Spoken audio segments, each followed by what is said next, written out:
Welcome back to From the Burbs to the Tetons. So today we're going to go ahead and install an antenna. The reason why we're doing an antenna is that all of these services have to pay for local TV channels. And they don't always reach agreements with them because sometimes the TV channel just wants more money than they're willing to pay and willing to charge us. And I can understand that, especially since it's free and all they're really doing is getting it to my TV in another way. Doesn't make any sense to me why these companies charge providers to do that. So I'm going to put up an antenna so I can get all the local TV channels for free and don't have to worry about which service I end up going with, whether or not they do local channels at all or not. Now here I'm going to be able to pick up all the local channels no problem here in Washington DC area. When I get out to Idaho, that's going to be a different story. In one direction going toward Wyoming, there's a cluster as far as the direction goes of a whole bunch of TV channels, like all of them. But I'm in the valley and I've got to go over a mountain range to get to them, and there's a website online where you can put in an address and they'll tell you all of the different TV channels and how far away they are and what your likelihood of picking them up are and that kind of stuff. Is it going to be a very strong, somewhat strong, intermittent, unlikely kind of scenario? I'll put a link down below. So this is the one I bought. I bought it on Amazon. There'll be a link down below too. They're not sponsoring the channel. And just by the way, you know, if I do something in a partnership with somebody, I will go out of my way to let you know. I'll always make sure in the closing segment I'll put a notice up that it was sponsored or in partnership with. I hope that doesn't bother some of you. It's expensive to buy all this stuff, especially if you're going to try it out and then maybe it doesn't work and that kind of stuff. Yeah. So let's get started.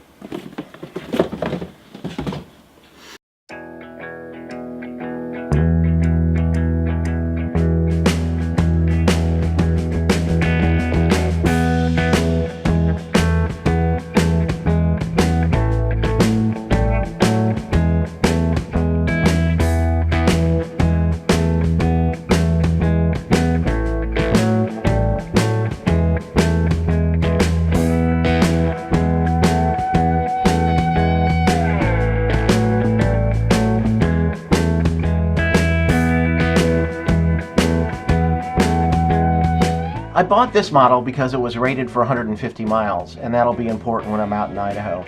Most of the comments on reviewing these antenna models with pretty good ranges complain about them never reaching their full range. I'm not sure why they expect the maximum range to work, because I'm sure this was under ideal conditions. I've got buildings and trees and hills and all sorts of things between me and the broadcast tower. The rings are very tight and were hard to get on.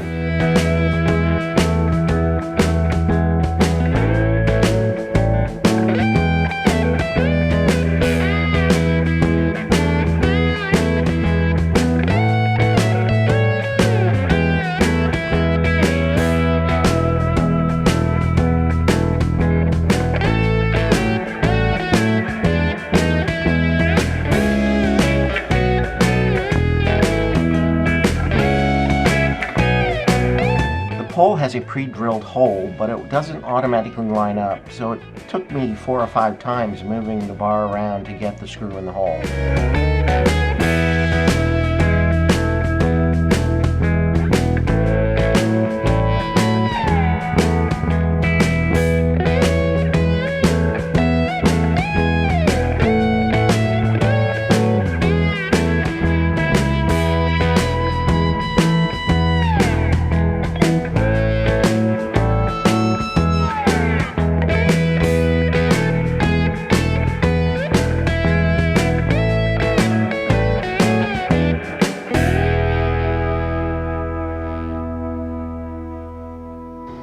Here I'm setting aside the controller/booster.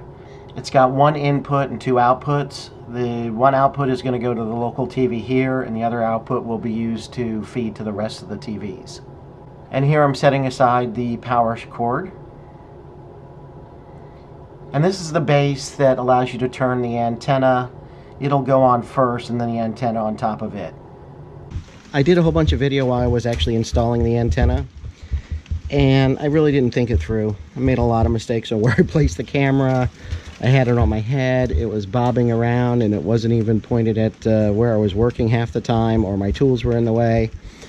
So I tried my best to cut that film so it would look good, and it didn't. So let's go out in the rain and I'll show you what I did and explain to you what's going on.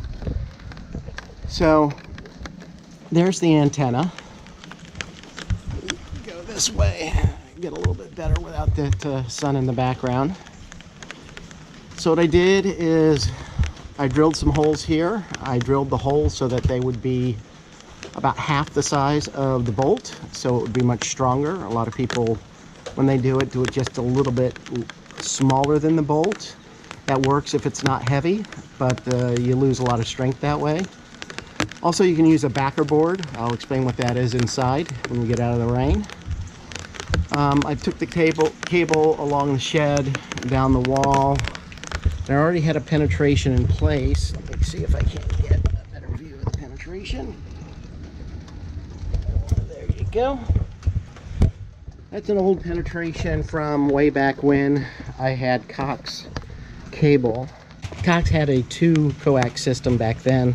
I mean, this was like 25 years ago, and they could only carry about 75 channels per coax cable.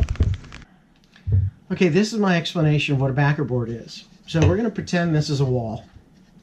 Got 2 holes here, and I'm going to use, let's say, a 1.5-inch screw to hold something in place on this side, like a bracket or something. Well, it's only a 1/2 inch thick. There's not much for the screw to bite into. So what you commonly do, we'll take another piece of wood and put it where the holes are. Now, if it was 1.5 inch, I would just cut out 2 of these blocks, put 2 of them in place so it was 1.5 inches deep, and then go ahead and put the screw in, and that would have lots to bite into. This is a real common practice for like when you're putting up a deck. You'll have your ledger board holding up the floor where you're going to put the deck, and then what you'll do is you'll put a backer board inside, and then you'll put a second ledger on the outside that is for the beams of the deck. And so if you put those 3 pieces together, and let's say it's a 2x10, that's the ledger, now you have a 6x10. It's kind of, I guess, the early ideas of a glue lamb without the glue, because usually you would just put a bolt, quite a few bolts actually. I think every 2 feet was the requirement. Might have been, and a lot of people just do it 16 inches on center, because the joists on the inside are 16 on center, so they just put right in the middle between the joists and do it every single one of them. Okay, so that is my quick explanation of a backer board, and back to the antenna. All right, so it's plugged in. And we have a red light there, so it's getting electricity and everything. I did the install of the antenna over a 2-day period. The first day was getting the antenna up and testing it. The second day was installing the cable through the penetration in the wall. Here is some film from the first day that actually turned out okay. What I'm doing is I'm going into the TV setup, into auto tuning, and telling it to go look for every channel it can find on the antenna. As part of the final install, I added a coaxial surge protector. I'll have links below for everything I used to install the antenna. As you can see, the TV was able to find 37 local stations that I don't have to pay for. And it's one less thing I have to worry about is service providing for me.